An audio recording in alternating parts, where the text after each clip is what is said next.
നമസ്കാരം. ഇത് the Indian.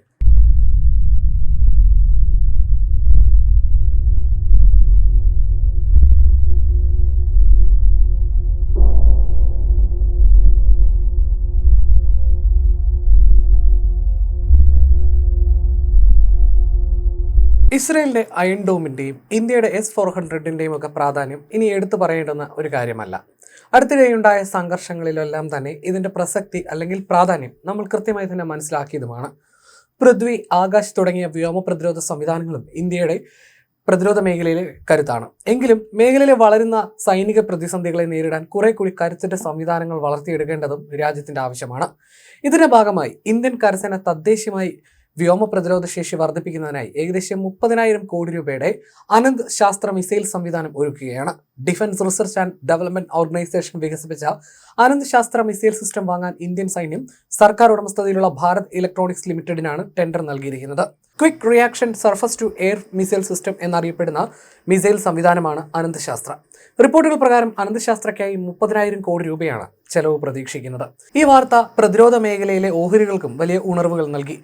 വൻ ഓർഡർ പ്രതിരോധ നിർമ്മാണ രംഗത്തെ പ്രധാന കമ്പനികൾക്ക് കാര്യമായി നേട്ടം നൽകുമെന്ന് തന്നെയാണ് പ്രതീക്ഷിക്കുന്നത്. പ്രോജക്ടിന്റെ പ്രധാന സംയോജകരായി ഭാരത് ഇലക്ട്രോണിക്സ് ലിമിറ്റഡ് മാറാൻ സാധ്യതയുണ്ടെന്നും റിപ്പോർട്ടുകൾ സൂചിപ്പിക്കുന്നു. അതേസമയം മിസൈലുകളുടെ നിർമ്മാണം ഭാരത് ഡൈനാമിക്സ് ലിമിറ്റഡ് ഏറ്റെടുക്കുമെന്നും വിവരങ്ങളുണ്ട്.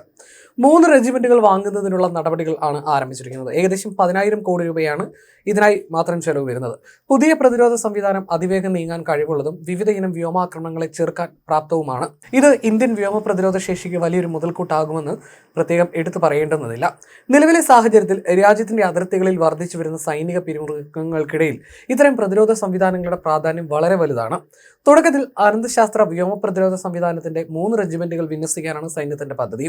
പടിഞ്ഞാറൻ, വടക്കൻ അതിർത്തികളിലെ നിർണായക മേഖലകളിൽ ഓരോ റെജിമെന്റ് വീതം വിന്യസിക്കും. മൊത്തം 5 മുതൽ 6 റെജിമെന്റുകൾ വരെ വാങ്ങാനാണ് ഇന്ത്യൻ കരസേന ടെൻഡർ പുറത്തിറക്കിയത്.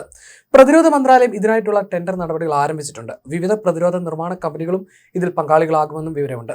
പുതിയ സംവിധാനം വിമാനങ്ങൾ, ഹെലികോപ്റ്ററുകൾ, ഡ്രോണുകൾ എന്നിവയിൽ നിന്നുള്ള ആക്രമണങ്ങളെ ഫലപ്രദമായി നേരിടാൻ സൈന്യത്തെ സജ്ജമാക്കും. ഓപ്പറേഷൻ സിന്ദൂറിനിടെ പാക് ഡ്രോൺ ആക്രമണങ്ങളെ തടയുന്നതിൽ നിർണായക പങ്ക് വഹിച്ച Akash, medium range surface to air missile അടക്കം വ്യോമ പ്രതിരോധ സംവിധാനങ്ങൾക്കൊപ്പം QRSAM എന്ന അന്തശാസ്ത്ര വ്യോമ പ്രതിരോധത്തിന് കൂടുതൽ കരുത്താകും.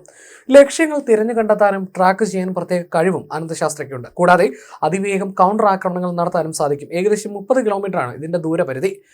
MRSAM, ആകാശ് തുടങ്ങിയ സേനകളിലെ ഹ്രസ്വ ഇടത്തരം ശ്രേണി സംവിധാനങ്ങൾക്ക് പൂരകമായി ഇവ പ്രവർത്തിക്കും. പകലും രാത്രിയും ഒരുപോലെ പരീക്ഷിച്ച് വിജയിച്ച സംവിധാനമാണ് അനന്തശാസ്ത്ര.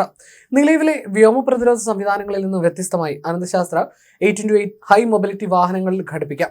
ഇത് ടാങ്കുകൾ, ഇൻഫൻട്രി കോമ്പാക്ട് വാഹനങ്ങൾ എന്നിവയിലും ഘടിപ്പിക്കാനാകും. മരുഭൂമികൾ, സമതലങ്ങൾ, മലമ്പ്രദേശങ്ങൾ എന്നിവിടങ്ങളിലൂടെ സഞ്ചരിച്ച് പ്രതിരോധം തീർക്കാൻ ഇതിലൂടെ സാധിക്കും. പരമ്പരാഗത വ്യോമാക്രമണങ്ങളിൽ നിന്ന് മാത്രമല്ല, പുതിയ കാലത്തെ ആയുധങ്ങളായ ഡ്രോണുകൾ, ലോയിറ്ററിംഗ് മ്യൂണിഷനുകൾ പോലെയുള്ളവയിൽ നിന്നും ഈ കവചം സംരക്ഷണം ഒരുക്കും.